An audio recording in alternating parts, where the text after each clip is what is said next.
Ambassador, thank you for your time. Before we get into our discussion, it's time for you to make a New Year wish for Ethiopians. Thank you for this opportunity. Thank you to the NBC company. I am happy to have this chance to greet our fellow Ethiopians and wish them all the best for the coming New Year. Ethiopia ወንድማቾች እና እህቶች እንኳን አደረሳችሁ ለአዲስ ዓመት. I wish to all of them good health, peace, lasting peace, tranquility to them and their families. After all, this is a family-centered holiday. Thank you, Ambassador. How long have you been in Ethiopia and when did you come first here? I was assigned here more than 2.5 years ago. So I arrived in Ethiopia in mid-January 2020, exactly when this COVID buzz started. So yes, I'm here more than 2.5 years now. Quite a long time, actually. Yeah, tell us about your family. I have grown children. I have a daughter. She is 28 years old, and I have a son, 25 years old, and I have even a grandson. He's 3 years old. So, and they are grown. They have their own, occupation, businesses. But of course, I miss them. Good. Today is Ethiopia New Year 2015, and how do you feel about the holiday celebration? And do you really go to Ethiopian friends or colleagues to celebrate with them? Do you have that chance? I had once when I just arrived that year, 2 years ago. Last year, I think I was in Armenia at that time. But this celebration is quite different. It's unique. Actually, Ethiopia itself, with its traditions and culture, is different. And the New Year celebration is not an exception in this regard. So I like it very much. I understand this is like a family festivity when the families are coming together to celebrate New Year. This is the eve of hopes and best wishes. I know that Ethiopians also prepare good food for this occasion. They buy some cattle, they slaughter, and they make big food.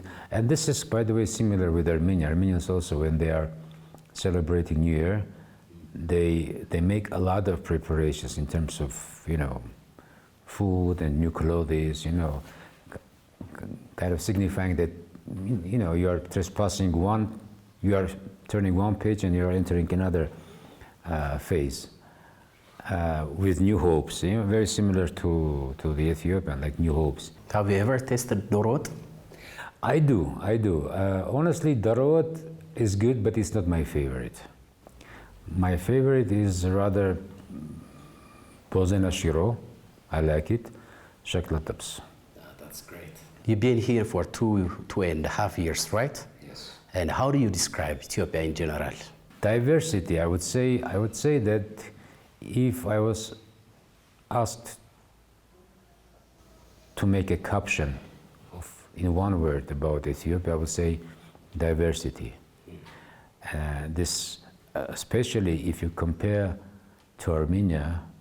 Armenia is also a very diverse country, despite it's small. But for instance, if you take ethnicity, you have so many nations and ethnic groups inside, so many languages, 80 plus, If you travel in Ethiopia, you see so many different landscapes, wildlife, climates are different.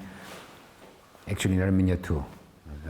But diversity, I think this is how I would generally describe this great thing about Ethiopia's diversity. I have read that Armenia is a mountainous country and its capital city is called Yerevan.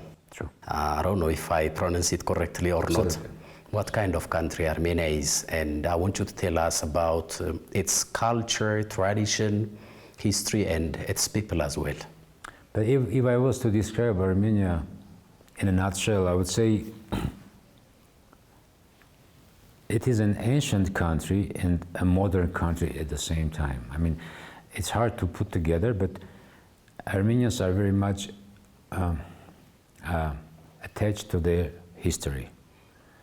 And they like, referring to historical examples, to occurrences that happened, many centuries ago. Even at domestic level, wherever you go, you would find these, big volumes of history of Armenian people, And the religion, we are very much attached to Armenian Apostolic Church. At the same time, it's a modern country. If you come to Armenia, you will see people are modern, they are joyful, they are very much adaptive. I mean, they are flexible. New technologies are booming in Armenia, technological sector, IT sector. Armenians do not anymore, normally, most of them do not wear traditional garment, traditional, outfit. And this is something that I really envy. I see Ethiopians, especially women, wearing these traditional dresses. I wish Armenians would do the same, but yeah, sometimes they put it on special occasions, but not daily. Huh? That's briefly about Armenia. Yeah, when I think of Armenia, one huge name comes to my mind. That is Narcis Nalbandian, the most remarkable person in our music industry.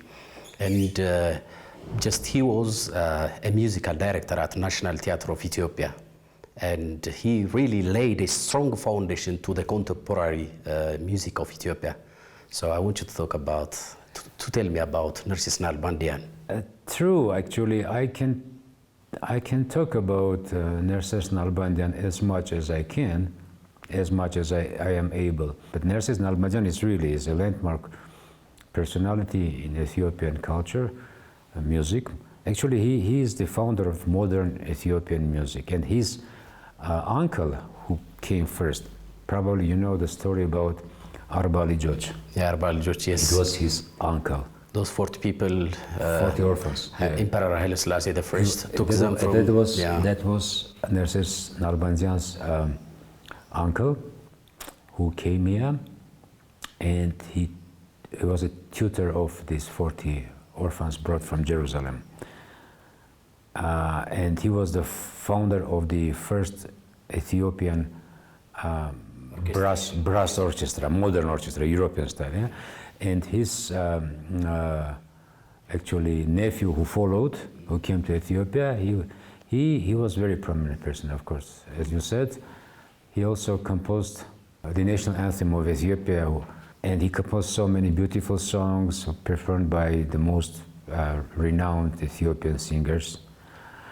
And like you said, he was also the art director of National. Yeah, of course, it was beautiful and soulful music, melodies he composed that he gave birth to the modern music industry of Ethiopia.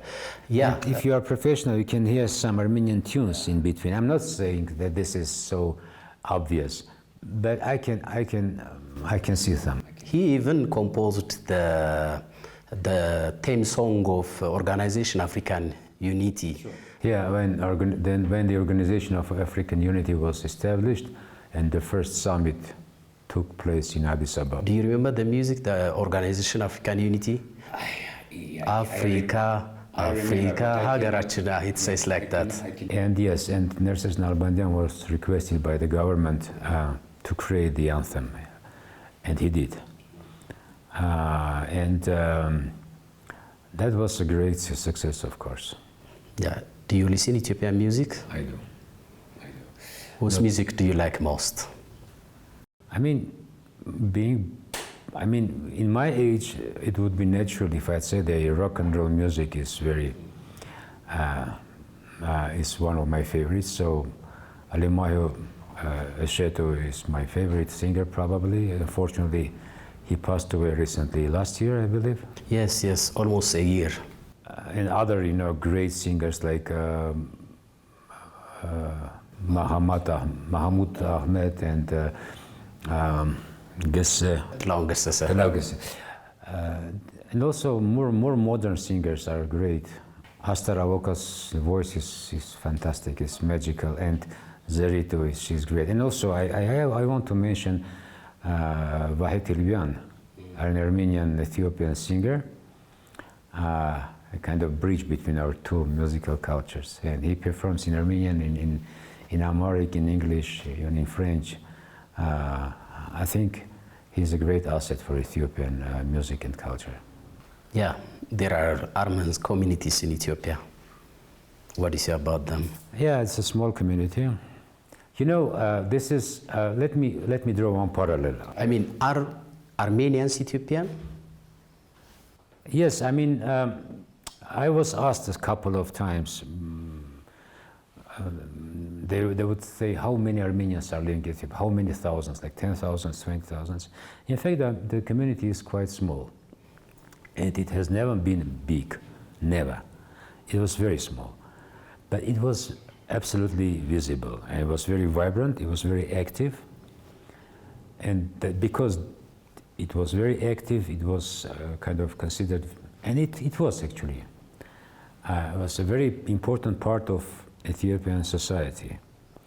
It was intertwined interweaved into Ethiopian society, There were Ethiopian nationals with Ethiopian passports, unlike some other Europeans, And you had treasurers, you had industrialists, you have businessmen and prominent businessmen among the Armenians who actually were innovators. The first, for instance, steam engine Fowler brought by in Ethiopia was brought by Sarkis Terzian. Gevorkov building till now is one of the best, most beautiful buildings in Piazza. This round building. Yeah. When you approach to this, we designed Ethiopian Airlines.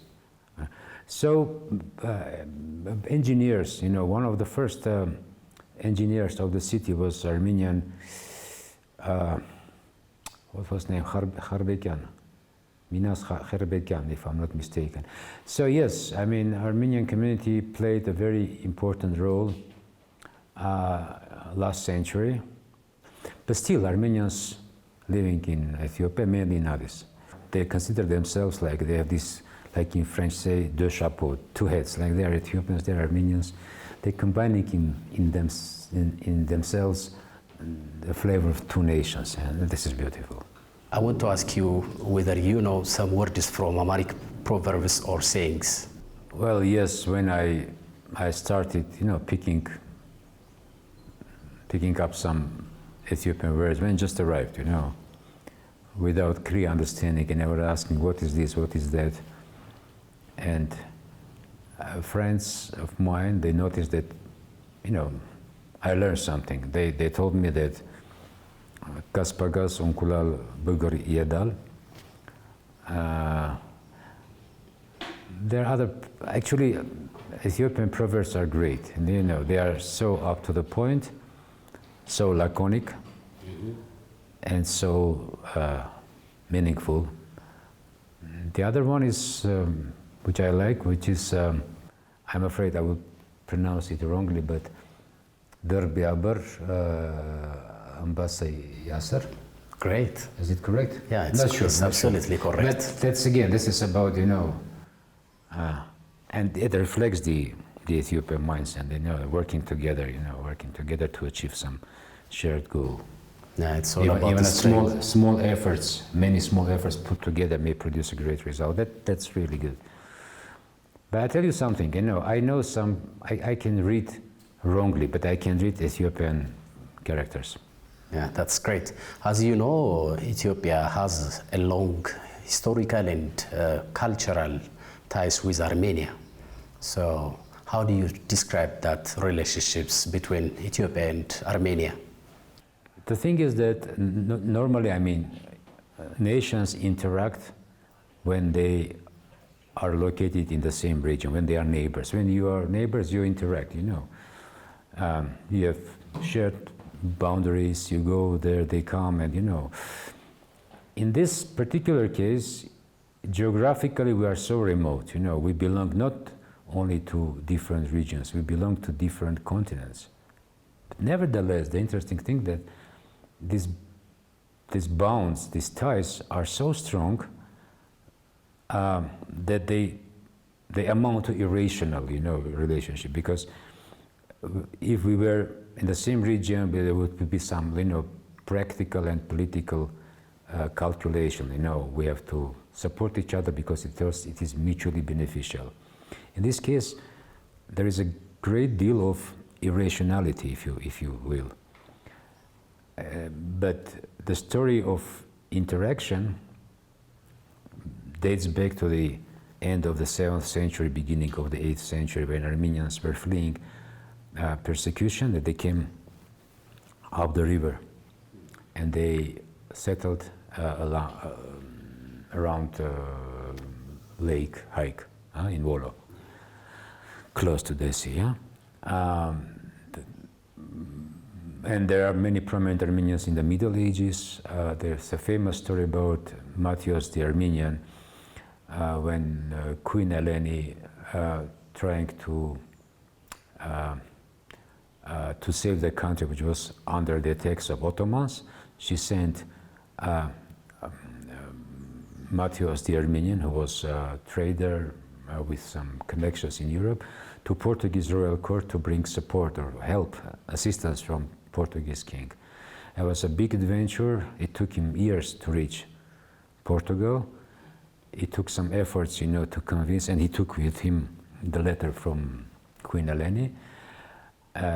Eventually, he succeeded in bringing Portuguese to Ethiopia to help Queen Eleni against Ottoman attacks. But he died when they arrived in Ethiopia. He died already in the hinterland. And the Portuguese were waiting for him. He didn't return, no news from him, so they left the country and they returned back to Portugal. But it's an interesting story. And there are many, many cases when Armenians were very trusted by the rulers, monarchs, in princes in Ethiopia. If you look to the history, treasurers, photographers, many people around the rulers of Armenian origin, it testifies to this mutual trust. It testifies to this friendship, which cannot be calculated. It just comes. But again, maybe this is a product, it's a result of centuries of interaction. 1,400 years is not a joke. And Armenians, again, escaping persecutions, they found their home here. And they were always grateful and are grateful to Ethiopia, who embraced them. Despite difficulties, everybody had difficulties, but despite those difficulties, they found their second home. The generations of Armenians were living here. Most of them were successful. Many of them contributed, if not most of them, contributed to Ethiopia, modernizing Ethiopia, industrializing Ethiopia, as you said, contributing to the culture, to Ethiopian music. So, yeah, it was kind of unconditional love. Yeah. I was reading a lot about Armenia and its capital, Yerevan, too. And I was trying to watch movies as well from where they were uploaded on YouTube. And one footage I have watched really impressed me. It's like a big battle situated in the center of Yerevan, the capital city. What's that? It is rather a new thing, 5-6 years maybe. This is an advertisement of one of the biggest wine producers in Armenia. I forgot even the name of the wine producer, but the wine is Karas. It's a very famous brand, and it won many awards in these wine competitions abroad. Karas wine is very good. So it's a huge bottle, like 7 or 10 meters high, I don't know. It's located next to the airport. So when you're entering airport, you're passing by this huge bottle. Since wine production in Armenia is very old. Actually, Armenia is considered to be the cradle of wine production, at least as much as it could be explored and discovered now, because the oldest winery in the world was found in the southern part of Armenia and it dates back 6,500 years ago. I mean, older than Egyptian pyramids. So, so the wine is very important for us. The bottle is really, I mean, signifies something very important to Armenians, which is wine. Finally, what general message do you have for Ethiopians? Ethiopia becomes part of my life, and Ethiopia and Armenia nowadays are undergoing very challenging times. I mean, the world is in turbulence, and Ethiopia is facing challenges, and Armenia is facing challenges. Again, you see, at the same time we are facing challenges. I mean, another quite strange coincidence.